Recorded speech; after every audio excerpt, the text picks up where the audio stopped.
pledge allegiance to the flag of the United States of America and to the republic for which it stands, one nation, under God, indivisible, with liberty and justice for all.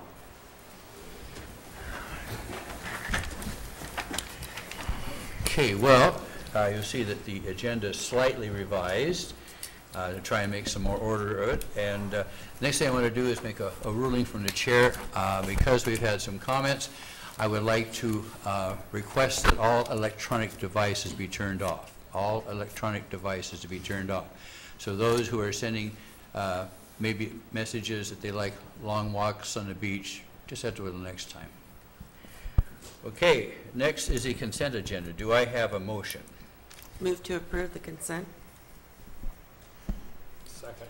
Moved and second. Discussion. All those in favor signify by saying aye.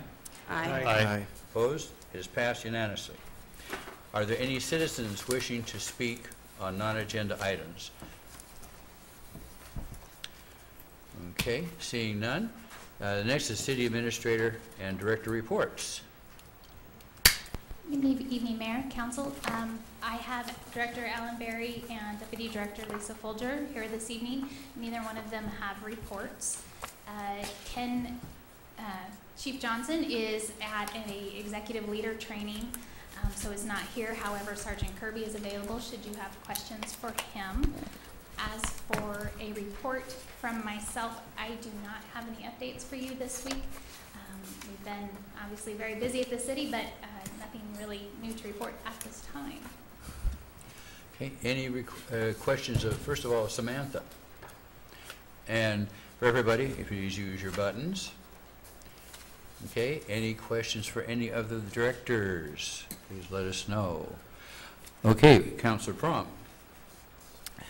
Yes, question for Director Berry, Alan. Okay, Alan Berry, excuse me. At the last work session, it was asked of you to investigate why Troutdale's water rates are lower in the three cities. Did you have any answers to that?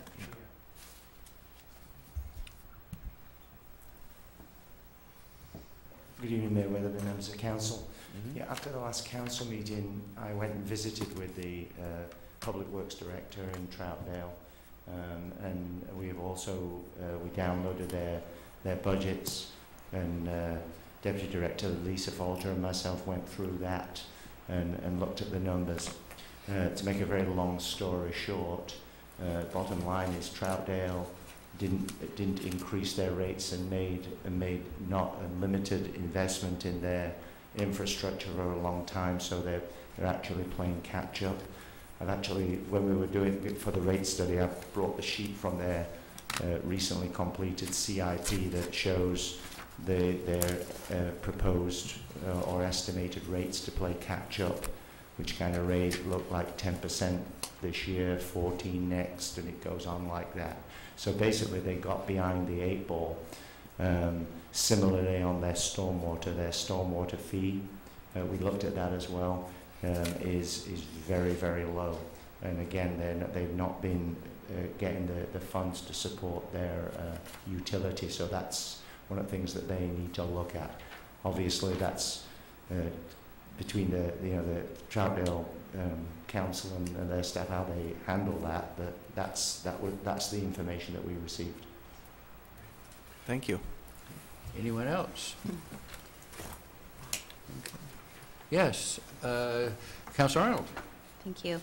This was just a few questions that I had with regards to the staff report. I had a few questions. The first one has to do with budgetary status. It says that in traffic citations, we've collected approximately $100,000 to date. Do we have any idea, is that just going to go into the general fund, or do we have any ideas on expenditures for that money? That money is actually what I was referring to, is the revenues, because you're referring to the staff report for the agenda item. Yeah.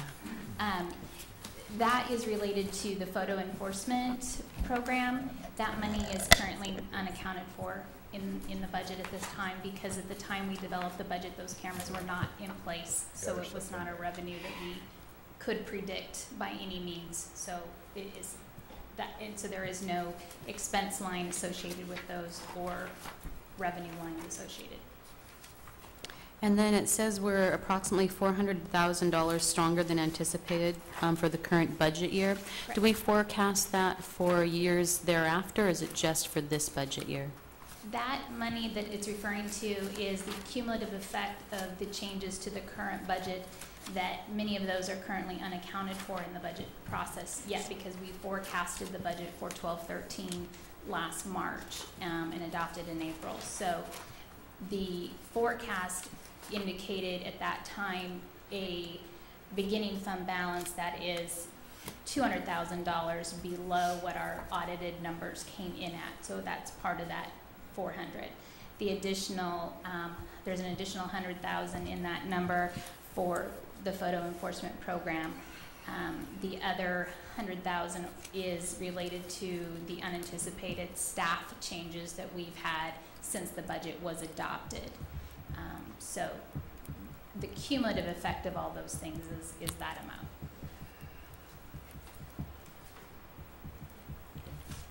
Anything else? Okay.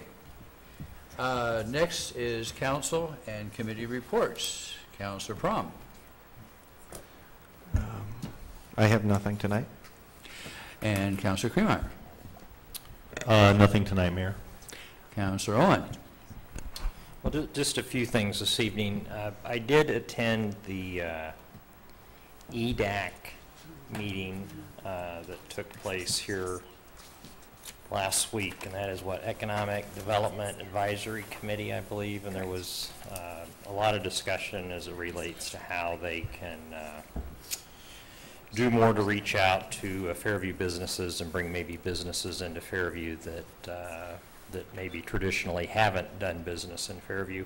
One of the things that was brought up was just the whole idea about business licenses, which started to make me think just a little bit, and I had requested from Samantha, and I believe she distributed to some folks, the number of business licenses that the city of Fairview issues, and just based on my rough count, it was around 200, it looked like, during this last year. And what I would like to recommend, and I was going to talk to Mike about this at some point here, is if we could schedule a work session just around business licenses and the ordinance that's tied to business licenses, just to make sure that we are tight as it relates to how and why we do it. Because if you read the ordinance today, at least the first part of it would indicate that it is a revenue generator, and I'm sure that there must be some value that businesses get by paying their business license fee each year. So I'd kind of like, from a council perspective, us to take a little deeper dive on what the ordinance says today, take a look at the number of businesses licenses we have, and maybe even consider a time where we let businesses that have not properly come forward to get a license, if that's what we decide to do, maybe an amnesty program or something that would get folks signed up so that they're doing the right thing as it relates to their businesses.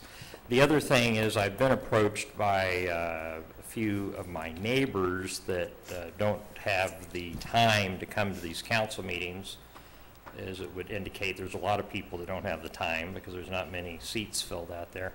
And I know one time we talked about maybe either streaming the council meetings live or having it done in such a way that someone could click on a link at the website. I don't recall what was ever decided at the time, but maybe staff could spend, Tammy possibly could spend a little bit of time just maybe seeing what it would take to do that, and if there's any cost associated with it. If there's cost associated, maybe we could plan for it in the next budget cycle. And then Alan and myself and Lisa met here last week as a subcommittee of, we'll call it the Ranger Riverfront Committee, and kind of discussed, where we're at today and what we perceive the next steps to be with those groups. And the one thing that we are doing is drafting a letter to I think it's the acting president of the USS Ranger, just to try to see if there's any update more than what they have on their website as far as what is potentially going on as it relates to the Ranger or maybe some other vessel to be moored in Fairview. And then we were also, Lisa and I had agreed that we would follow up with the folks involved with the riverfront development, maybe just to try to get a current update on where they're at today and what their needs could be, whether it be in conjunction with the Ranger or maybe on their own. And that's all I had. Okay, well, that's very good. Very good. But I could potentially come up with more, so just be All prepared. right. Okay, Councilor Barton Mullins. Wow, well, I guess I don't have to talk about any of the stuff that Steve just talked about in the meeting. I'm looking forward to meeting with the folks with the riverfront property and seeing where they're going with that. The only other thing I have is the mayor has appointed me to Impact to go along with JPAC. And so if anybody has any questions, please ask me and I'll see what I can do. Thank you. Okay, Councilor Quimby. We got a couple of things. Last two meetings in a row, I have failed to thank the Fairview voters for re-electing me. I appreciate that very much. Thank you so much for voting me back into office. I received an email today. I'm not sure if the staff or council wants to do anything about it. It's more of a police issue. There are at least 2 letters from county sheriffs, Crook County and Lynn County, that have been sent to Vice President Joe Biden in regards to non-enforcement of any unconstitutional infringement on Second Amendment gun rights. And I was asked by a constituent today if the staff here or council had any thoughts whatsoever of producing any type of letter to take a stand on supporting Second Amendment rights or not supporting an unconstitutional infringement upon Second Amendment rights. Frankly, I believe that's more of a county issue, but I was asked to bring that forward, so I am. Okay, Councilor Arnold. I have no report. Okay. Just a couple things. First of all, the next Mayor's Business Roundtable is tomorrow at 11:30 at Council Chambers. And we have a representative of the Small Business Association who will be here. And the second thing is we're going to have a reprise of the Four Cities meeting on the 31st of this month at 7 o'clock here. And we have just 2 agenda items. Should be short, it should be sweet in a sense, talk about areas that the Four Cities can work together for the benefit of all citizens, provide good service, and either as present savings or for savings for the future. And the other is the issue of the proposed metro levy. As those of you might remember, this council has taken a stand against levy. The regional mayors have opposed this going forward because they feel that Metro needed to take some time and take a look at all the concerns and issues such as compression, etc. And so we will delve into those issues, plus anything else that might come up from the different council members. So that's, I guess, all. The only comment I would have would be, I guess, historical. Councilor Quimby, is that if I don't know the constitutionality of any laws, I know the Supreme Court pretty much handles those. That is, someone will take any law, and they are all the time, Roe versus Wade, anything else, up to the Supreme Court. So that's where they would probably decide that. But that's just for me as a history buff. Okay, next is council business and public hearings.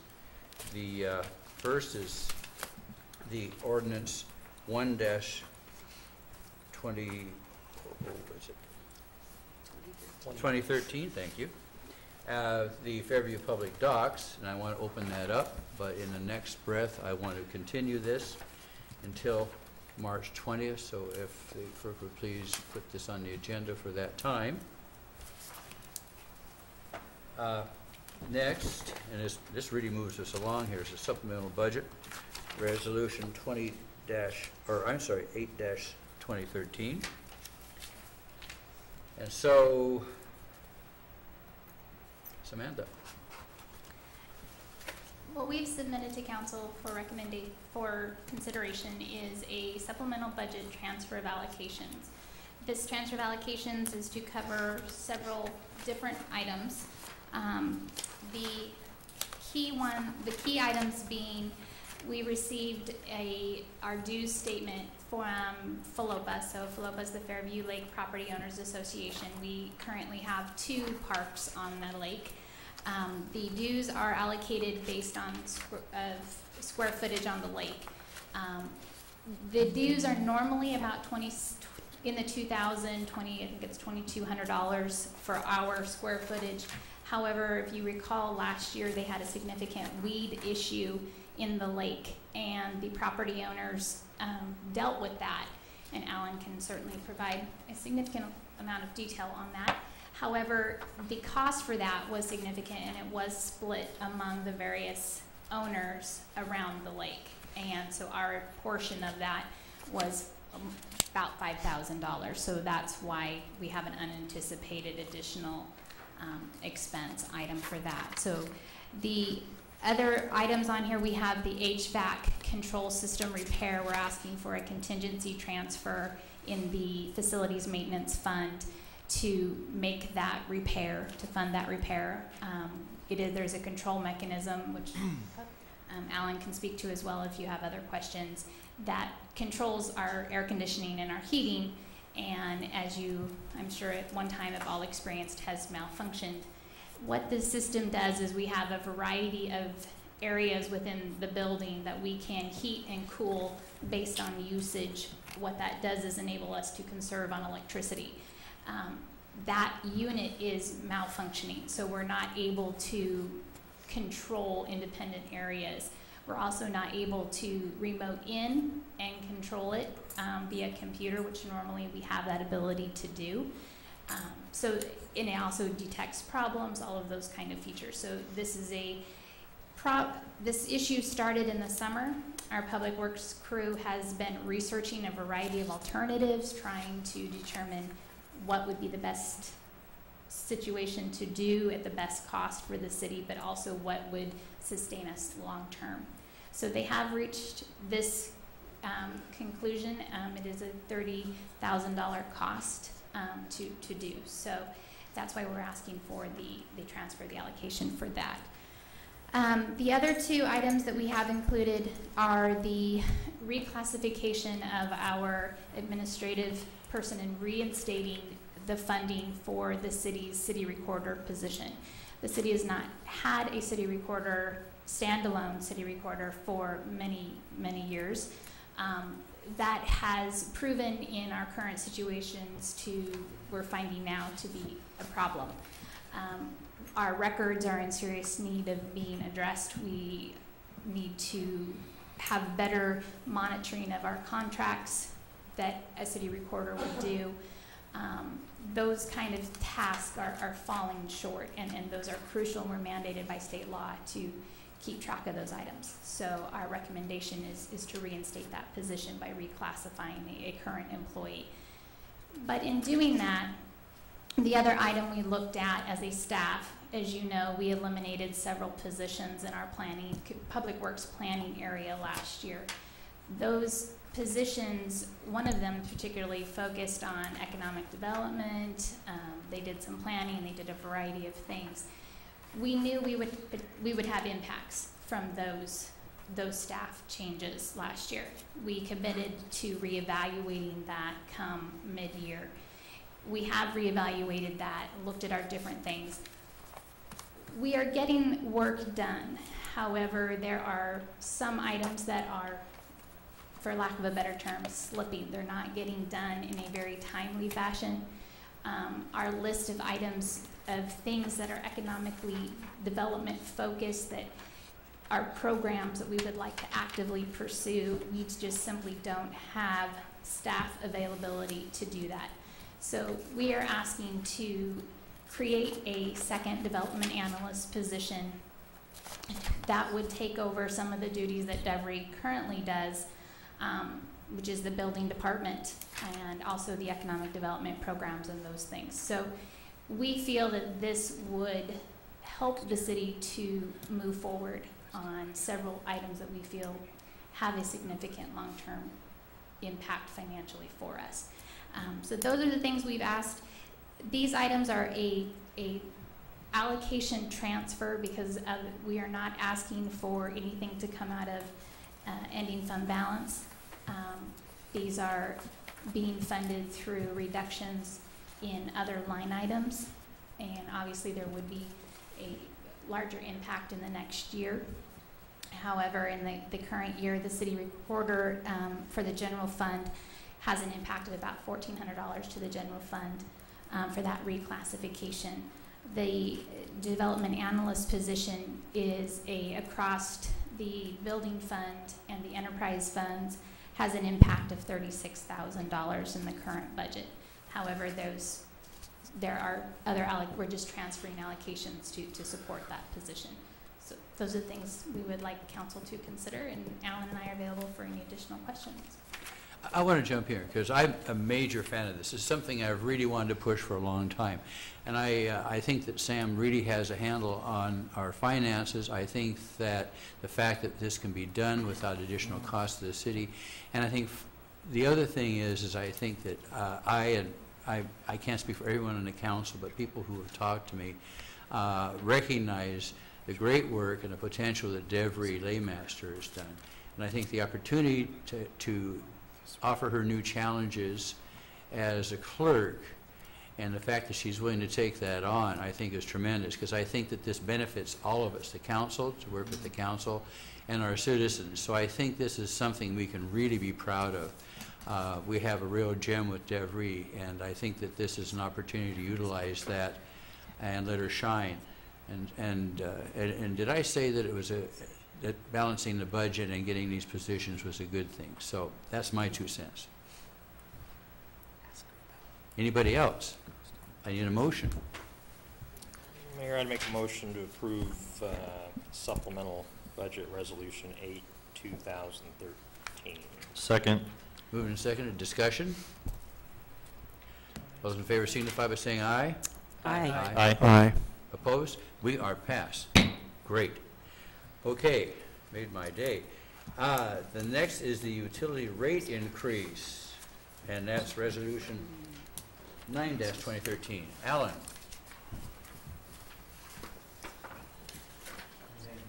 All right. Welcome. Good evening, Mayor Weatherby and Council again. You know Steve Donovan from the last work session, and Steve's going to present the findings and his overall report in terms of this resolution recommending revising the water, sewer, stormwater service charges. Thank you, Mayor, Councilor. Steve Donovan, 9600 Southwest Oak Street, Suite 335, Tigard, Oregon, 97223. On January 2nd, we met with you in a work session, and we presented the results of the 2012-2013 rate study for the utilities, water, sewer, and stormwater. And we presented to you at that time 2 cases, a base case that included the development of the Main Street Shops project and a funding plan for that project, and the rate impacts of that project. And then an alternative case which did not have the development of the Main Street Shops project and the resulting rate increases. Per your direction, we eliminated the Main Street Shops project from consideration at this time, with direction to staff to come back to you with better information about the cost and development potential of the Shops project and other configurations for the Shops project. In your packets tonight is a report from me writing up the rate study report and recommending a rate increase for water of 3.3% effective immediately. And on January 1st of 2014, a 2.9% rate increase. We are not recommending at this time any increases over the rate biennium for sewer and for stormwater, with the caveat that if conditions change, we will come back to you on either of those issues. The water rate increase is driven by bond covenants. The water system has a Series 2004 water refunding bonds outstanding. And those bonds are publicly traded, and the council, through your master bond declaration, made 3 promises to your stakeholders, the bondholders. The first promise was the promise of continuing disclosure. And without getting too technical, what that means is, over the term of the bonds, the life of the bonds, in this case through 2017, you promise the bondholders that you will keep your promises that you made when you sold the bonds, and that you'll report progress on meeting those promises every year. And in this case, it's through your audit and through a report to a federal clearinghouse, which is called NIMSERV. It's got a long declination, but it's basically the bond clearinghouse that keeps track of such things.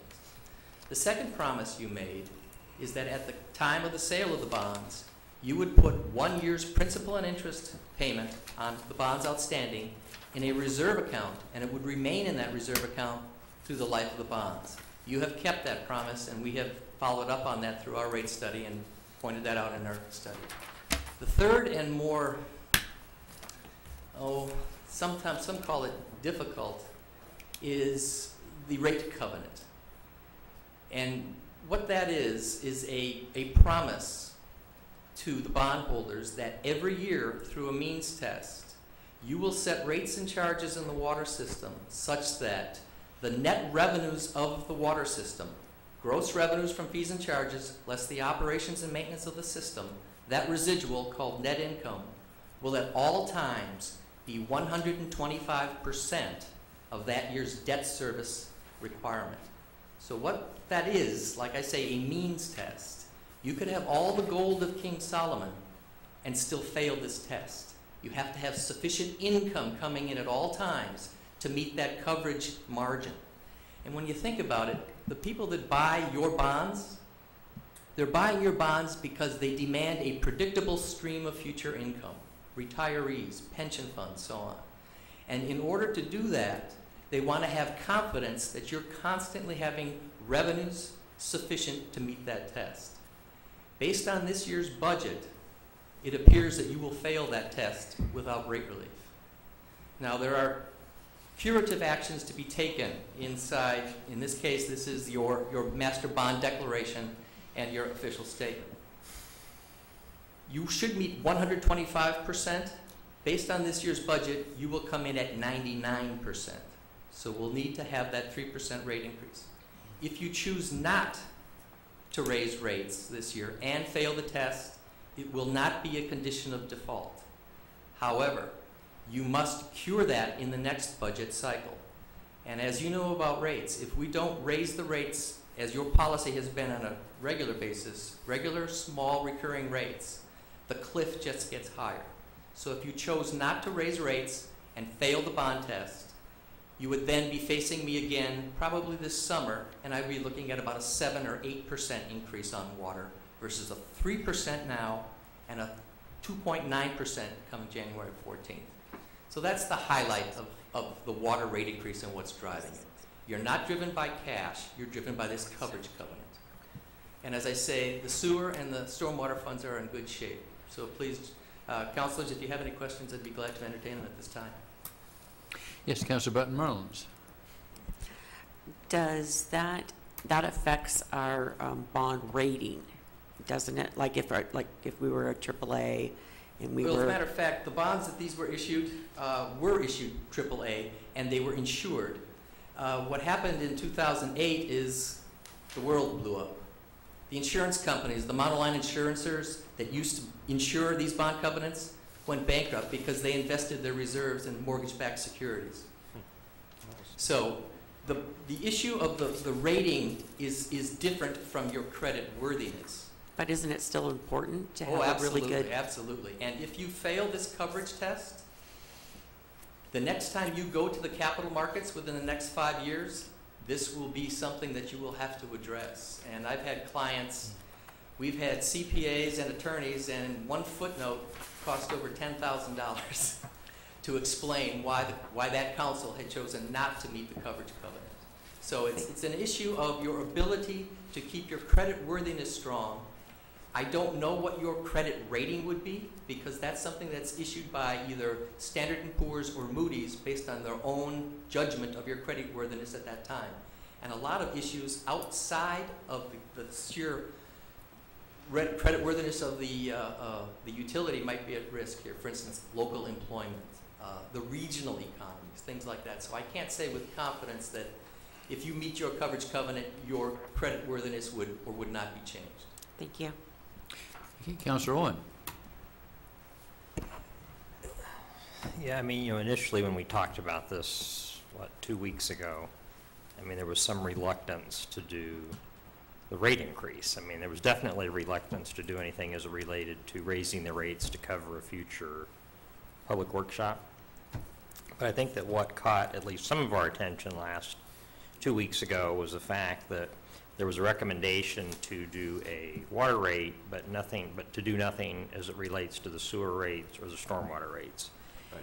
And while that's good on the surface, it sounds great, no rate increase, I believe there's a need for us to have yet another work session or part of a regular council meeting that really kind of takes a look at where we are as it relates to sewer rates and stormwater rates, because it did bother me a little bit that I think even when we were talking about a public workshop that we didn't need to do a rate increase, but that those two funds could support their portion of something that we've kind of put off for a period of time. So it feels like those two other buckets of cash may have some excess. And I'm not saying you go throw it into the water fund, because I understand all the separation between the three enterprise funds, but I think really in order for all of us to feel more comfortable, we just need to have a better understanding of how we sit.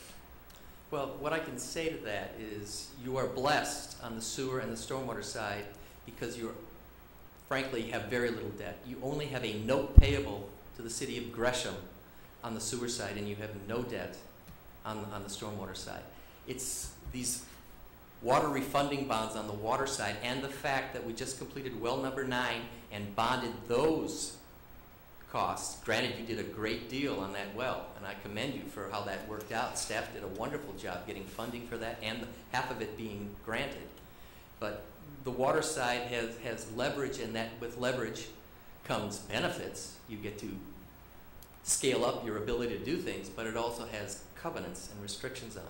But then I think I also hear what you're saying, that in 17, when the bond goes away, Then in 17, when the bond goes away, you're going to have a lot of room to move. we're That going to coverage have covenant some goes away. potential cash, I guess, if we were to keep going down the road we're going, to either make some type of an improvement to the water system or some other Right. infrastructure improvement, or I guess, wishful thinking, you could actually reduce rates if everything Don't were talk perfect. like that. I know. It's not a good thing to talk about unless it's We're election infrastructure time or guys, something, and we right? know that you are going to be providing water and fire protection and sewer service from now for another 200 years.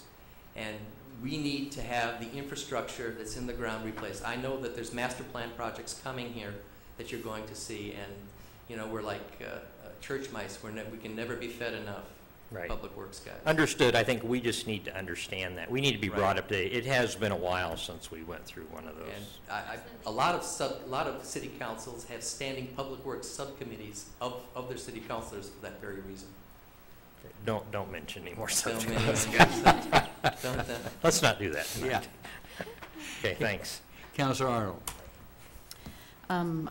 In your conversation, I think my question got answered, which was pretty much in 2017. Is there going to be potential possibility of not raising rates? And so thank you. Right, and you're currently paying about $135,000 per year on those bonds. So that's cash flow that gets freed up, and the cash that's in the reserve account gets freed up. Remember, you promised when you issued the bonds that you've got $135,000 in a coffee can in the backyard that Right. gets freed up. Okay, and I think that's number 2 for workshops, right? We've got, okay. Councilor Kremeyer. I just have one question for you, or one thing that I would like to see, and that is on your table that you have broken down here, you have different meter sizes going from, it looks like, I'm assuming 3/4 of an inch up to 8-inch meter size. That's right. It'd be kind of nice, I think, for us as a whole collective unit to know what the percentage of each one of those size of meters is, you know, predicated in the city limits of Fairview. Oh, that's pretty easy. 84% of all of your meters in service are 3/4 inch or 5/8 inch. You are a single-family residential community.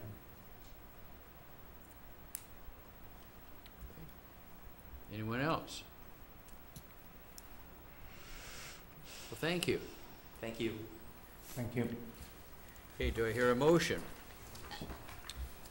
Move to Mayor, approve. honestly, we actually need to open up the rate increase to public comment before you proceed with. Don't we have a motion first?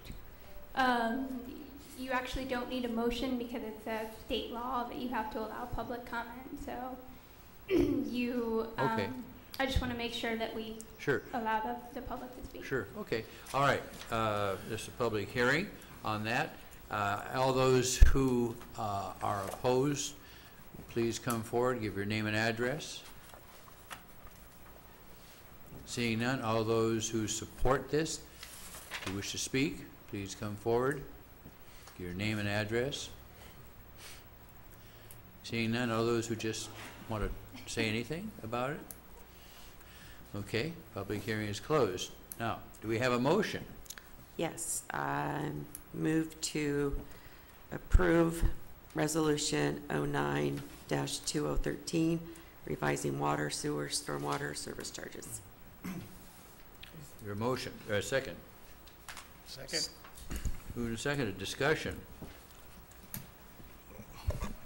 Yes, Councilor Prom. Yes, I have, I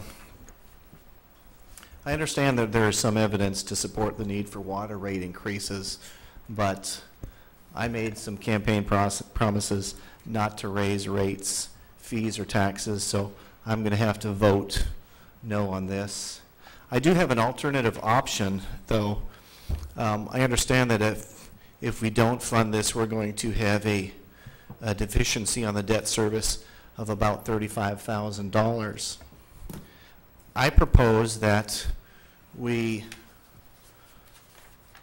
sell Crossroads Park, a pocket park across the street, the northeast corner of Village Street and Halsey.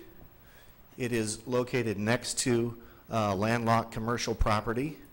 This would do two things. This would reduce the park maintenance staff by a little bit, reduce our overall park maintenance needs. It would allow for this other piece of property to be combined to become a commercial property and allow, eventually would be adding money to the tax rolls. Okay, thank you. I can't place the park, neither can Lisa. Yeah, we can't place that park. Any, Alan, do you know Councilor the Crum? Crossroads Park? oh, we're going to pass. Want a map? Yes. That's it, good. And sir, you Thank have you. some comments while we're looking at the map. Councilor, Mayor, Councilor, I understand your proposal, but unfortunately, with respect to deficiency in the water system, your master resolution and declaration specifically states that you can only have operating revenues of the water system. You can sell a park, but unless it's property of the water system and as identified by the city council and owned and operated by the water system, it cannot be included in the coverage test. The bond lawyers for this take this into account and they think about this stuff because they always wonder what kind of shell games the utilities can, the cities can play with respect, and I apologize, shell game is probably a pejorative term, but it's very specific about the definition of the water system, the revenues and the expenses of the water system, and the assets of the water system. So in order for that to work, the parks system would have to deed that property to the water system, and there would have to be an arm's length transaction. Some consideration would have to be given, and that's the only way that that could work. And I frankly don't know how you do that. So I caution your recommendation, and I suggest that you get legal counsel prior to that actually being effective on this, the bond issue for water. Okay.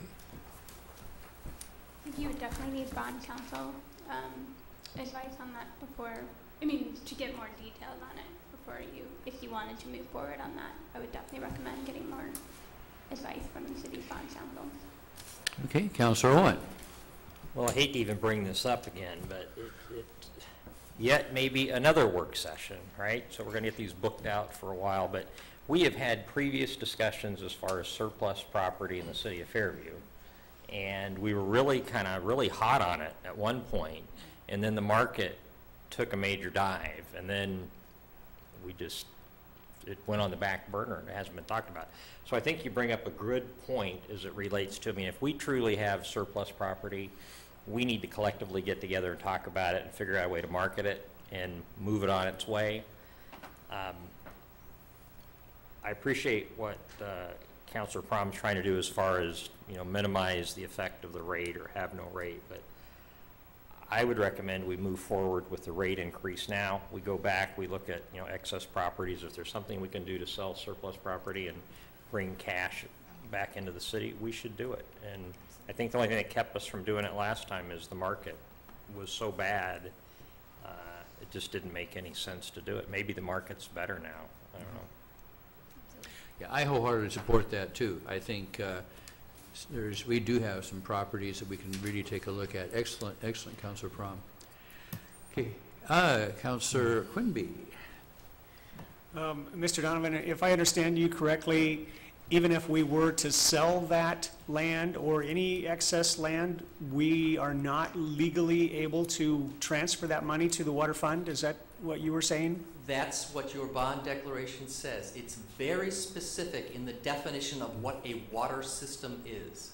A water system is used for the capture of water, the treatment of water, the transmission, distribution, and sale of water, and all of the tools, equipment, and appurtenances thereof.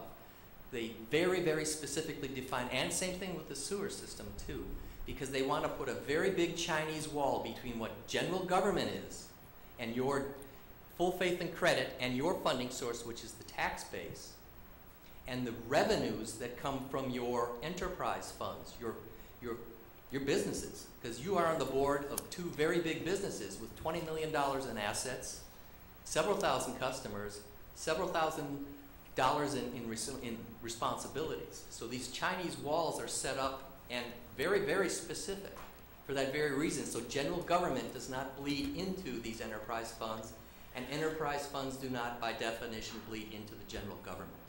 So we couldn't even, as a city, donate money into that fund? It must come from water rates? It must come from water rates, and more specifically, you are precluded from giving water away or sewer service away on the flip side of the coin. Yeah, I understand that. I was just thinking it just doesn't seem reasonable to me that if the city had excess funds from any other... If these facilities we were cannot not transfer. bonded, and you didn't have other constituents, you've got ratepayers who are constituents, and you've got bondholders who are constituents.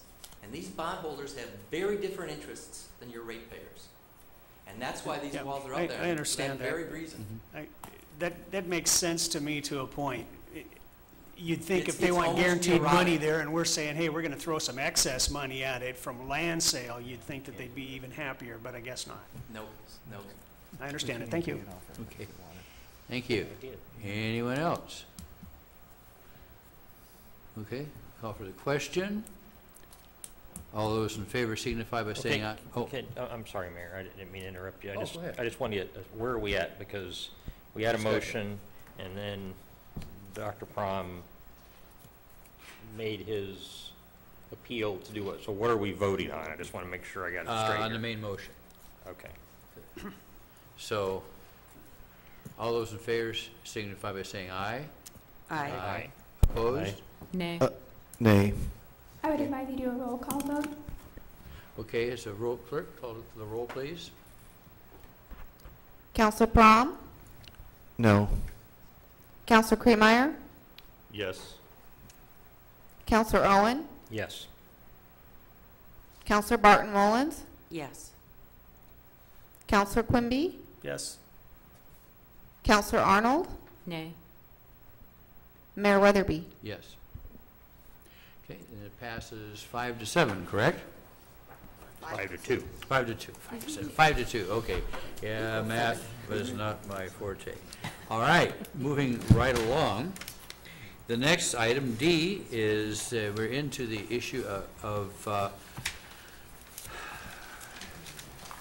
committees, citizen committees. We had, we set up a timeline and had a deadline, and now we're looking at filling some committees. And we had a discussion on this, a general discussion on this in the workshop. So the first is Economic Development Committee. So do I have a motion? Yeah, Mayor, we had the work session. Of course, we can't make any decisions in work session. So with that being said, I think I'm just going to make some motions here, and we'll kind of see how it works out this evening. As it relates to the Economic Development Advisory Committee, which we have listed as Resolution 3-2013,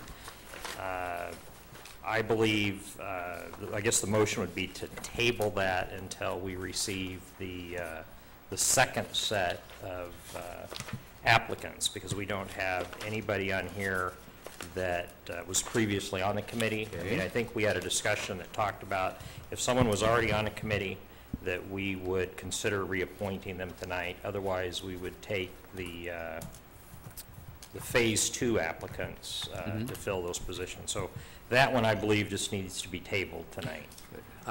There's no objection. I'll table that.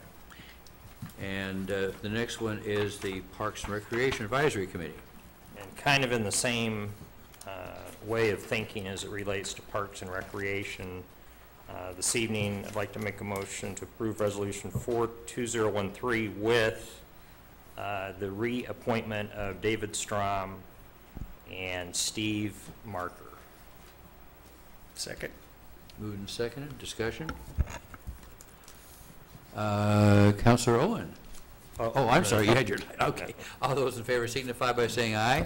Aye. Aye. Opposed? Okay, passed unanimously. Next is the, Planning Commission. Yes. And then just in the same train of thought here, I'd like to make a motion to approve Resolution 5-2013, appointing or reappointing Gary Stonewall and Ed Jones. Second? moved and seconded. Discussion? Those in favor signify by saying aye. Aye. Aye. Opposed? Passed unanimously. And then would like to make a motion regarding the Public Safety Advisory Committee to appoint or reappoint Carissa Farrington. Second? Moved and seconded. Discussion?